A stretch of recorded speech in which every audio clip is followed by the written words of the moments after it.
Olá, você está ouvindo a Universo Trans, um podcast com profissionais da saúde sobre a comunidade trans. Aqui você vai acompanhar um bate-papo entre profissionais da saúde mental e hormonal, uma pessoa não binária e nossos convidados especiais. Um espaço para aprendermos juntos sobre vivências e saúde trans. Olá, eu sou Júlia Morales, endocrinologista. E eu sou a psicóloga Mariana Mateus. Meu nome é Aniri e eu sou a pessoa não binária da história. E você, quer aprender mais sobre esse universo? É só continuar nos acompanhando.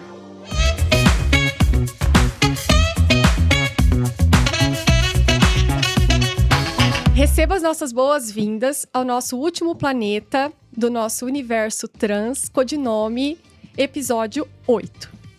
E hoje nós temos a presença de uma pessoa que fez parte da história da cidade de Londrina. Ela, que é atriz, militante da causa, esteve junto com o coletivo Adefdan por anos e estrelou em um documentário chamado Meu Amor, Londrina é Trans e Travesti, entre outros, pelo Brasil. Uma artista incrível que hoje é nossa convidada mais que especial. Ela é a Cris Lemes. Seja muito bem-vinda. Eu, como atriz e militante de Londrina, eu já venho no começo da história de Londrina, né? Nós começamos num coletivo chamado GHL, Grupo Homossexual Londrinense. Como no homossexual londrinense, ninguém queria se envolver com aquilo. Nós, perdidos nessa história, encerramos esse grupo, abrimos o GHL. GHL durou por tempos. Depois criamos o Adefdan. O Adefdan, ele teve financiamento da Unesco e do município de Londrina, e o Ministério da Saúde nos ajudou nessa caminhada, né? Uhum. Em que ano aconteceu isso? Isso acontece em 95, 96 e vem por aí, porque todos os grupos, eles começaram na minha casa. A gente começava em grupinhos familiares, na família da gente, junto com as travestis, dentro da minha casa, e ali criavam as políticas públicas que nós precisamos, né?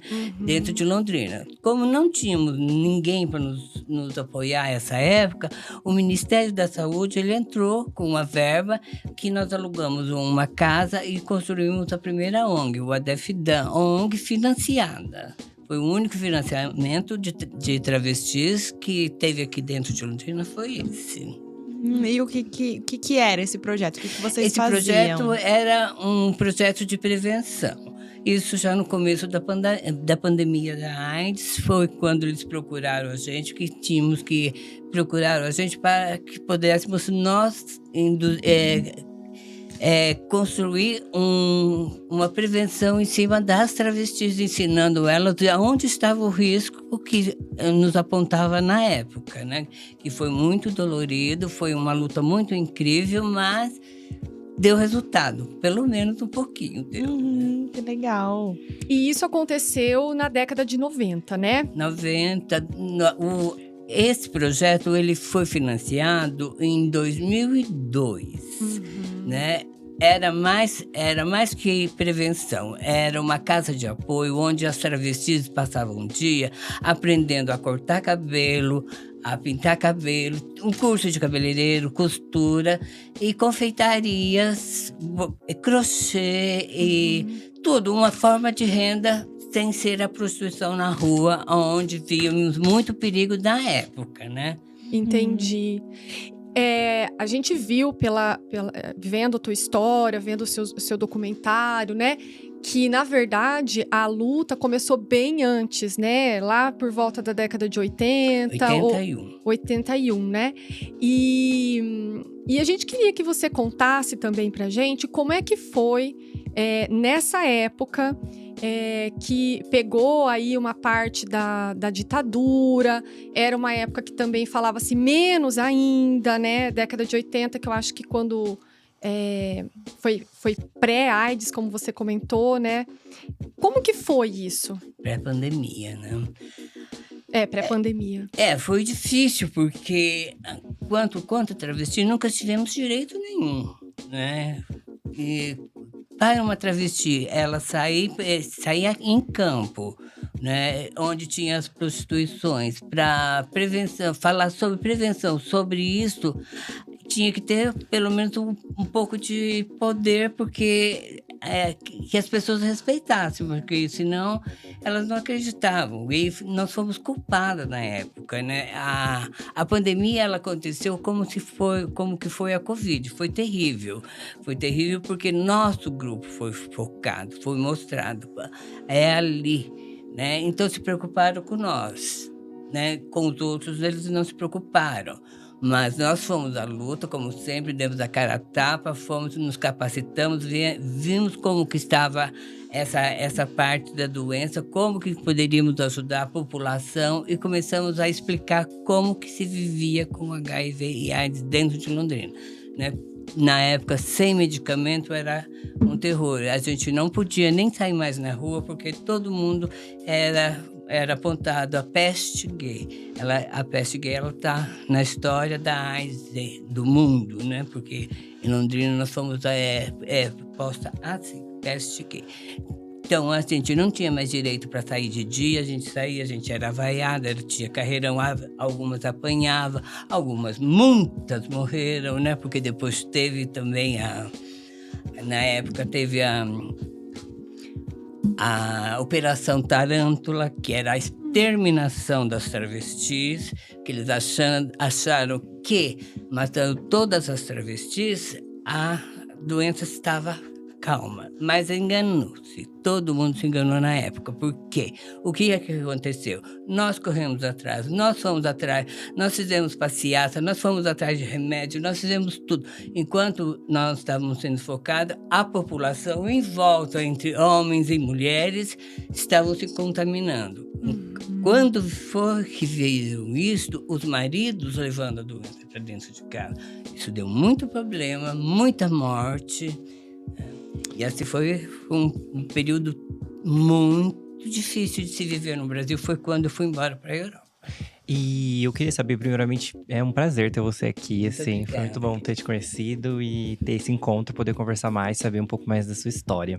Eu queria entender como é que foi pra você se entender enquanto travesti numa época onde não tinha referências. Como que foi esse processo? Eu digo assim, né? Porque a gente não vira travesti, a gente já nasce com essa mulher dentro da gente, né? Eu só coloquei ela para ter mais ação. Quando eu comecei na dança, eu era ainda criança, né? No balé clássico.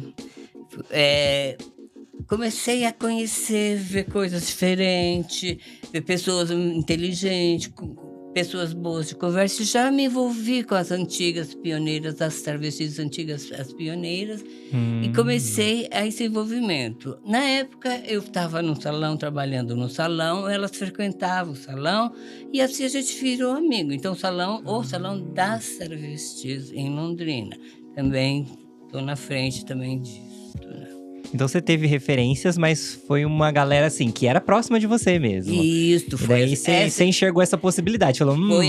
Foi por isso que eu fiz o documentário, porque essa galera que morreu, essas galera que se perderam, essas galeras que ficaram contaminadas, sem lugar, foram para depósitos de seres humanos, né, algumas, né? Foi muito terrorista, porque os hospitais, e a gente até brincava, porque numa situação dessa, não que a gente, né, vai fazer o quê? Então, aí a gente até brincava, será que nós vamos enterrar semana que vem? Porque daí já virou até brincadeira, porque os velórios eram… Velório de travesti, né? Gente, é uma comédia, sabe? Eu tenho histórias dos velórios, assim, inesquecíveis, né? De monas querer pôr o caixão na cabeça para trocar de lugar de velório. Gente, mas era muita festa. Então a gente cozinhava, a gente jantava, a gente bebia. E eu dava até comida pro defunto. Nossa, era coisa. Falando, mas é verdade, gente. Isso que eu conto assim, bem pouquinho, porque eu vi coisa na minha vida. E como me diverti também. Sofri, me diverti também. Era uma comemoração à vida. É, porque eu estava sofrendo ali, não tinha remédio, não tinha família. A gente tinha casa, a minha casa e a casa da Sara, que a gente hospedava esse pessoal. Assim, já no fim da vida. Né? Estava vendo ali, é melhor morrer do que ficar sofrendo.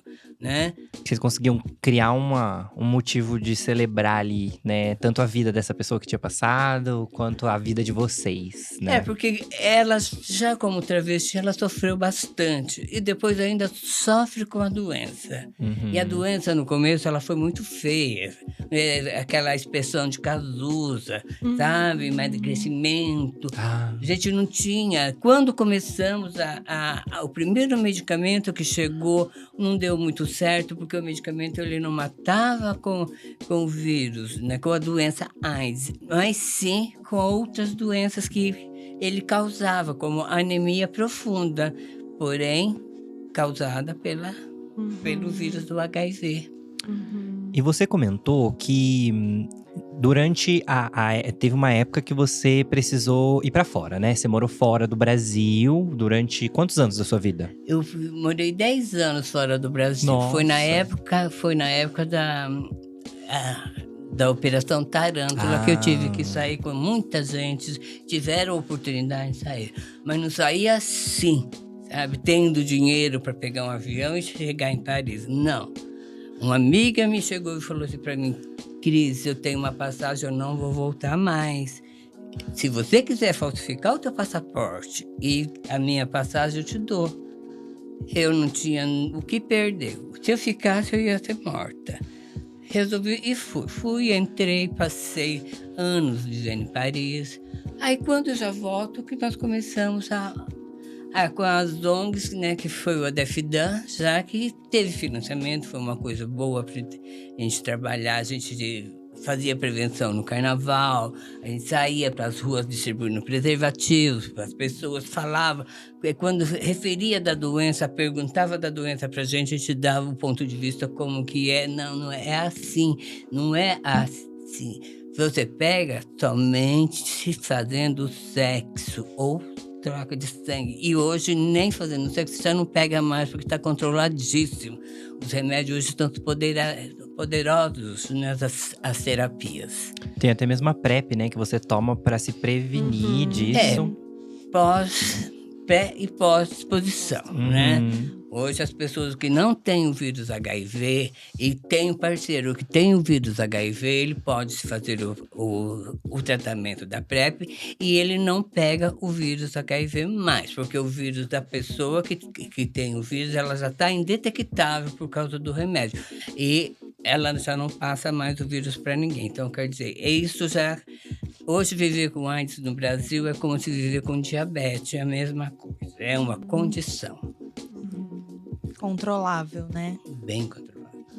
E assim, falando sobre a Europa, pegando o gancho, assim, naquela época, quando você chegou na Europa, o período que você ficou na Europa, o que era de diferente?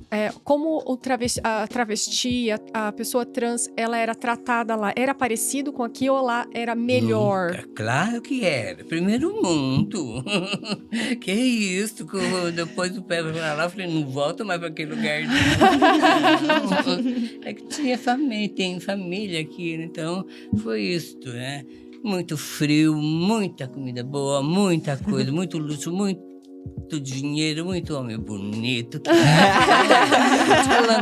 Época de landelão e tudo, né? Meu Deus. Nossa, conheci coisas. Como na dança, já tinha o conhecimento na dança. Eu fui aos teatros mais lindos, Moulin Rouge, Ópera de Paris, Scala em Milão. Então, isso foi um prazer para mim. Quer dizer, assim, eu vivi a vida, eu não deixei a vida me viver. E lá você teve acesso a, por exemplo, tratamentos diferentes de hormonização? Nesse tempo que você viveu lá? Sim. Lá já era mais avançado nesse sentido? Bem mais avançado lá. Tratavam a gente como brasileiro no começo, né? Porque depois o brasileiro onde vai, faz a bagunça mesmo, né? Não tem... Ganha corações, né? Mas o tratamento do francês, o italiano também, o português um pouquinho carrancudo, assim, mas também um país gostoso de se morar, Portugal também. Morei muito tempo na Espanha, em Madrid, Barcelona. Eu rodei bastante, porque já não tinha mais expectativa de vida aqui no Brasil. Eu vou fazer o quê? Vamos viajar, vamos curtir, vamos ver o que dá para viver, né? E para eu me localizar no tempo, essa Operação Tarântula aconteceu depois do surto do HIV. Foi. E aí lá, Só como que achando- tava essa relação do surto do HIV lá? Lá eles não se preocupavam muito, não. Né? Lá sim deu problema, porque nós que estávamos no Brasil, que fomos para a época para lá, tínhamos que contar com o que estava acontecendo no Brasil. Como que era importante o uso do preservativo nessa hora, né? E lá, assim, o sexo é muito... É um comércio muito assim, pirado, sabe? Roda muita coisa. Para vocês verem, eu trabalhava num lugar chamado Bois de Boulogne, em Paris. Assim, era um bosque cheio de árvores, castelos, lagos, né?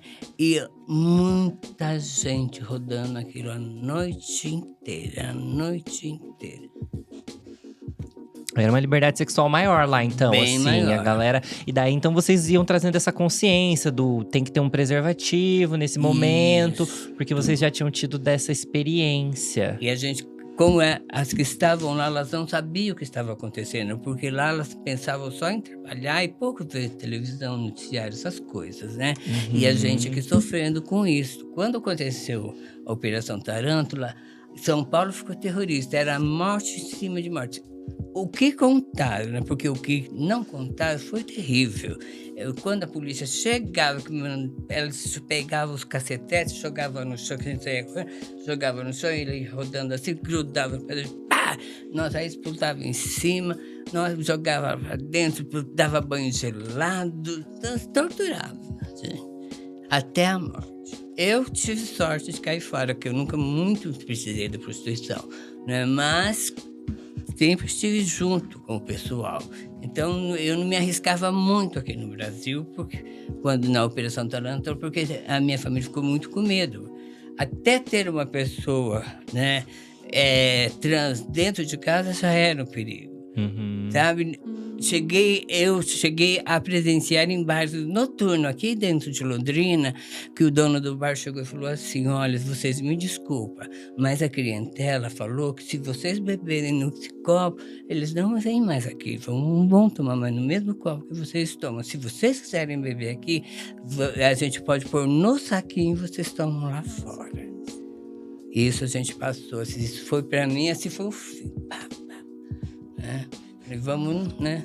Pra você ver, eu fiz tudo isso ainda, né? É uma violência não física, mas é uma violência Mental. muito forte. Para além da prostituição lá, se existia mercado de trabalho para as pessoas, se para as travestis, se a comunidade, a cidade já entendia isso melhor e existiam as outras formas. Ou era como aqui, né, essa questão de empreender mesmo.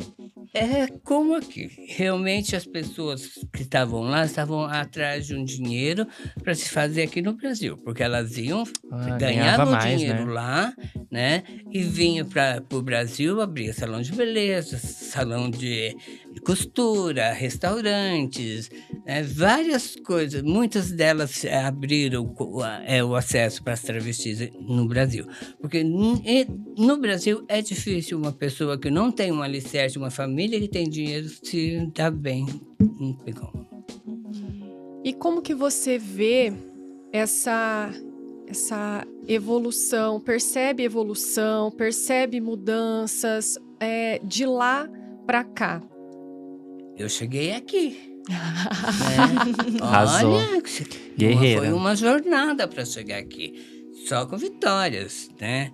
Uma delas que falta, o que nós perdemos foi muitas amigas, muitas pioneiras, pessoas que praticamente fundaram, né, o trabalho das travestis de Londrina, né? Então, Joana Baiana, Saara. Quando eu faço aquele documentário é para não morrer essa ideia de não deixar elas se apagarem, né? Porque elas foram muito importantes. Se hoje eu posso estar falando disso, porque aprendi muito com elas ali. foram elas no começo da minha vida, quando eu precisei, na minha necessidade, que me acolheram como família. As travestis da época era como família, a gente se agrupava como família. Porque muitas, elas vêm lá do Nordeste, elas se perdem. Quando elas já chegam no Brasil, num lugar, ela já perdeu a família não quer nem saber mais, né? Porque é como na Arábia, né? Se tem uma travesti, eles matam. Se o pai não mata, os demais matam. E como que é a relação sua com a sua família, né? Você citou a sua família algumas vezes e agora você falou, né? De novo. Eu vivo com a minha família, toda a vida eu vivi com a minha família, né? E a minha família ajudou também nessa construção, porque minha mãe, né? Ela aceitava, eu emprestava minha mãe para essas meninas perdidas que vinham, né? Ela contando história, não sei o que, de lá, não sei da onde, não sei das coisas. E minha mãe fazia assim, uma comida assim, assim, assim. Ai, que saudade. Minha mãe sempre fazia com carinho que elas pediam, né? Sempre cuidando dela. Minha mãe cuidou de mim e cuidou de muitas também, né? Que lindo. É muito bom, né? Faz diferença. Elas se agregavam em casa, porque lá elas tinham mais conforto, elas tinham minha família toda, irmão, irmã, tudo, sobrinhos. Eu criei 4 sobrinhos aqui, da minha irmã, né? Da minha família. E o que você tem para falar hoje, se você fosse falar para quem tá iniciando a transição, com tudo isso de experiência que você tem, de história? O que você tem para falar para essas pessoas? Hoje elas já têm tudo, né? Tá tudo pronto para elas, né? Tá bem mais fácil. Hoje já temos leis, né? Lei 8.812, que é londrinense essa lei, também feita pelo ADEFDAN, né? Para você ver, foi uma construção, né? Então, para elas, hoje, nós vamos deixar só o glamour da história, né? E você comentou dessa lei, por acaso essa questão do nome social, ou não? E eu queria saber um pouquinho também da história, eu sei que você fez parte dessa parte de Londrina. Então, quando começou a questão a falar do nome social, começou como apelido, né? Para chegar nisso, por quê? Porque você vai numa UBS, você vai qualquer lugar que você precisa pôr o seu documento, como ali na portaria, sabe? Você poder falar, né? Não, agora eu tenho meu nome, eu não mudei o meu nome porque eu acho que já não precisa mais. Valeu a luta, hoje é como se fosse exemplo, sabe? Então, é para ela. Porque o estudo, a gente queria inserir, como a DEFDAN também, já no trabalho, ensinando ela a fazer cursos de capacitações e voltar a estudar. Muitas delas foram estudar. Teve um projeto, Vira Vida, parece. E nós fomos chamadas, porque tinha algumas travestis que nós mandamos para lá e estava tendo problema do negócio por causa do nome. Já estava rodando isso no Ministério da Saúde, da Saúde mesmo, que foi a Dilma que assinou a portaria, né? Já estava sendo comentado e já estava saindo, o povo já estava começando a usar. Rio Grande do Sul é a primeira capital que começou, né? Mas como apelido. Só que como apelido dava muito problema. Como apelido é Joãozinho, não sei o quê, né? Aí não, a gente não quer um apelido. Ficou mais ridículo isso do que, né, antes. Porque antes ainda você já sabia que você ia escutar, né? E agora fica mais feio. Que apelido é esse, né?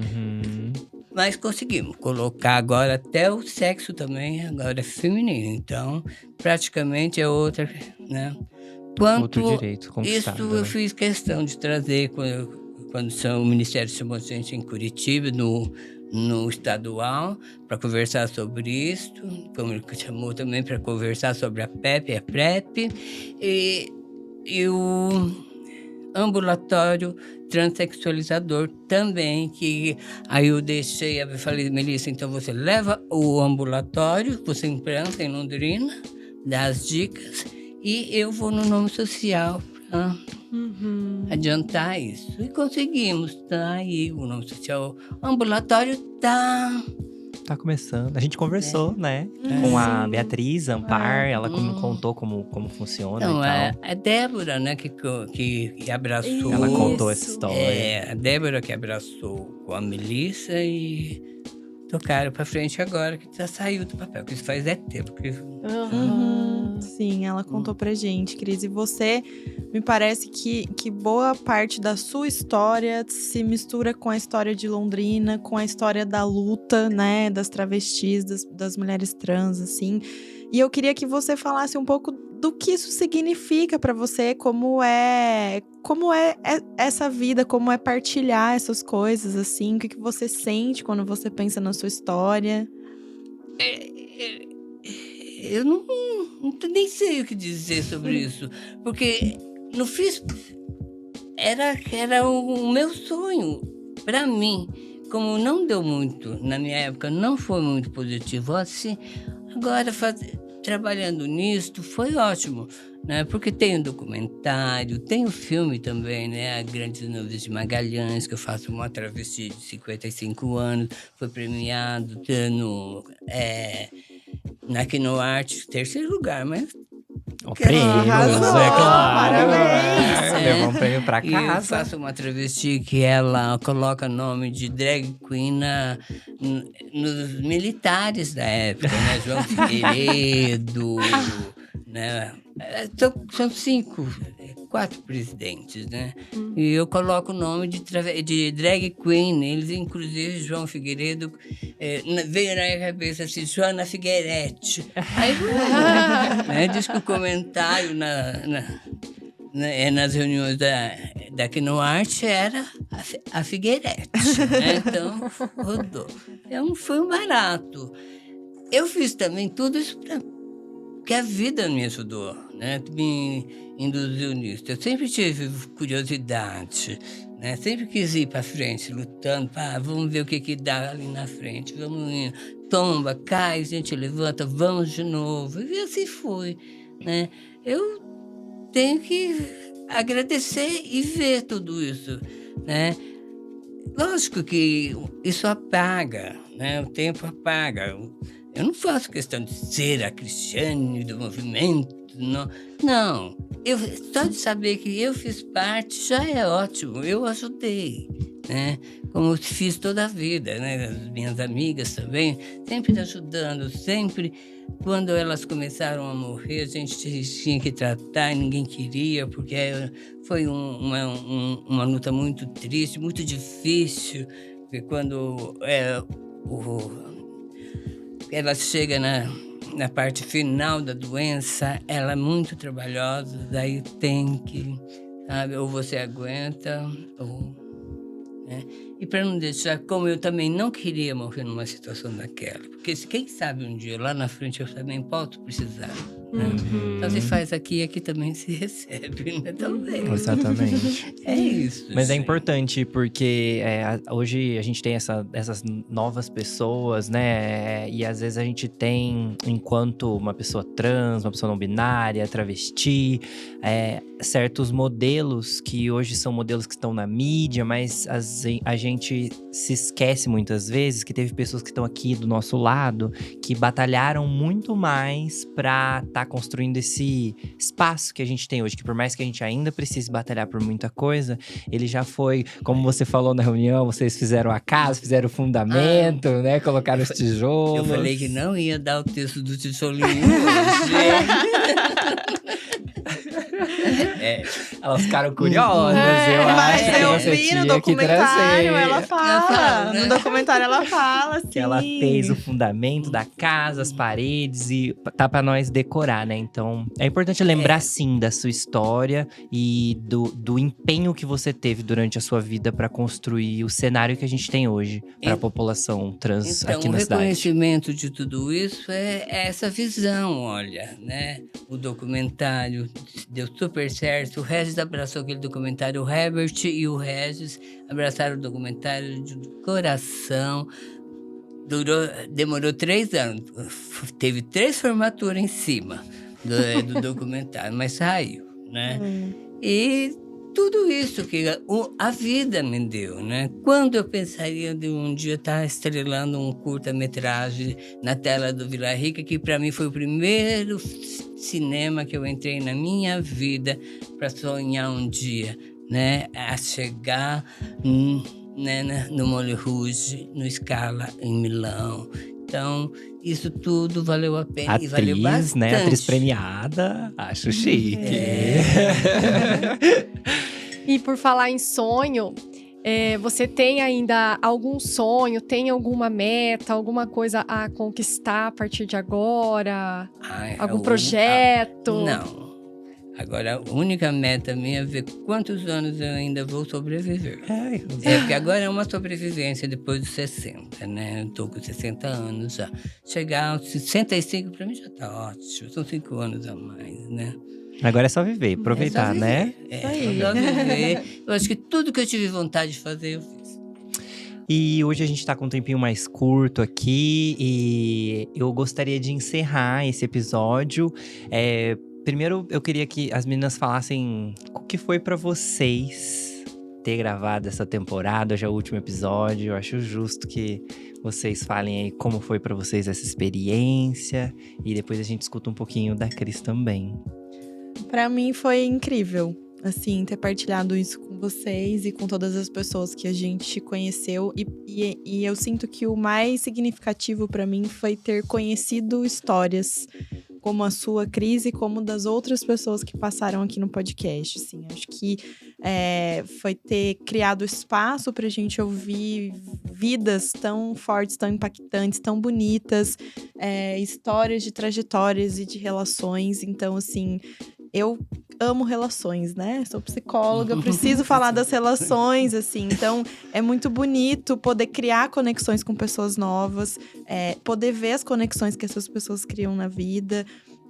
O que a gente recebeu do público, né? Que nos assistiu, que nos ouviu, os feedbacks também foi muito gostoso, assim. Então, para mim, o mais rico de tudo foi conhecer novas pessoas e pessoas tão incríveis que a gente teve o privilégio de receber aqui. Thank you, fans and haters. Também. Yes. Corta essa parte. Ai, olha, pra mim foi uma vitória. Porque primeiro que eu nunca me imaginei fazendo um podcast, nunca me imaginei me expondo, nunca me imaginei falando assim, sabe? Me comunicando. Então, assim, é uma vitória pessoal, de desafio pessoal, né? Primeiro isso. Depois, também uma quebra de sair do espaço do consultório, onde é o espaço fechado, onde eu trabalho com as pessoas trans, mas que fica aquele espaço fechado e você falar abertamente sobre isso. Então, também é quebrar, porque no ambiente médico é ultra conservador. Então, por mais que você trabalhe com a hormonização, trabalhe com essa área, quando você não fala, fica tudo muito confortável, né? E quando você começa a falar, começa a se expor, é aí que vem os espinhos, sabe? Então, isso me trouxe a refletir que se eu, da minha zona de conforto, enquanto médica, mulher, cis, num espaço até protegido, eu fui atacada, eu fiquei imaginando o quanto é um desafio, quanto é difícil, quanto é, assim, agressivo, grotesco, o que vocês precisam enfrentar, sabe? Então, trouxe isso também para mim, como reflexão para a vida também, sabe? E quero continuar. Vem temporada 2. Vem temporada 2. Sem sim. querer criar expectativa, já criando. Tá, só pra falar. Não, mas de verdade, assim. Então, eu fiquei muito feliz e muito impactada com o feedback, assim. E eu acho que precisa ser falado cada vez mais. sabe? Eu não acho que é pra ficar calada. É pra falar ainda mais, pra que se torne um assunto cada vez menos tabu, sabe? Pelo menos nas rodas onde eu circulo, sabe? Ai, que lindo. E você? Ai, pra mim acho que o sentimento é de gratidão. Eu agradeço por vocês terem me convidado pra fazer parte desse projeto. Eu agradeço a Cris por ter aceitado, todas as pessoas que aceitaram estar aqui com a gente. E pra mim foi um processo onde eu pude me descobrir. E é muito legal fazer isso trocando, ao mesmo tempo que é difícil essa exposição também, se colocar num lugar vulnerável. Eu me transformei durante essa temporada. Foi muito legal trocar com outras pessoas que viviam coisas parecidas, que já tinham vivido coisas diferentes. E isso me ajudou a construir a pessoa que eu sou hoje. E foi muito legal de ver essa pessoa se transformando e depois ouvir os episódios e falar: gente, nessa hora aí girou uma chavinha pra mim, sabe? E também, enquanto poder ter essa experiência, eu gosto muito de comunicação e de trocas e conexões com pessoas. Então esse projeto pra mim foi especial, assim. Foi muito bom poder me conectar com vocês, de verdade. E eu queria saber de você, Cris, o que você tem pra falar, pra deixar pra essa geração que tá vindo e pra cidade de Londrina? Deixa um recadinho pra cidade de Londrina. Olha, eu vou falar de mim, sabe? Então, eu comecei, na minha cabeça, pensando, né? No começo, quando eu era mais jovem, eu queria mudar o mundo, né? Militante novo, né? Porque eu sempre falo assim, militante, eles vêm com uma garra, com uma força, mas chega lá que eles veem a bomba, eles caem fora, apaga, né? Fica aquela história, né? De militante de porta de pet shop, que eu adorei a frase da novela. Agora, militante de pet shop, porta de pet shop, né? Aí eu resolvi mudar a minha vida mesmo, né? Mudar a mim. Né? Amar mais do que já amei. Eu adoro comunicação também, né? E uma vida bem estável. E para todas as trans, né? Que sejam felizes, que lutem pelos seus objetivos, né? Eu gostaria muito de um dia poder olhar, assim, ver elas, sabe, trabalhando, tendo suas boas situações financeiras, não somente vivendo da prostituição, sabe? Eu queria um mundo melhor para elas. O que eu vou deixar já é um bom começo. Eu espero que elas sigam esse caminho. Com certeza. Muito obrigada pelo convite também, queridas. Parabéns pelo trabalho de vocês. Obrigada a muito você obrigada. por ter aceitado. A gente ficou muito feliz por você ter aceitado. Que bom que deu certo. Sim. Então a gente se despede de você que está aí nos assistindo, de você que está em casa. Obrigada a você que ficou com a gente aí nesses 8 episódios. Visitou os 8 planetas. Que passeou por esse universo com a gente. E vamos continuar falando sobre isso, não só aqui no podcast, nos nossos ambientes, nos nossos meios. E quem sabe a gente se encontra aí numa próxima temporada. Compartilhem muito e aproveitem. Obrigada. Um beijo. Beijo. Beijo.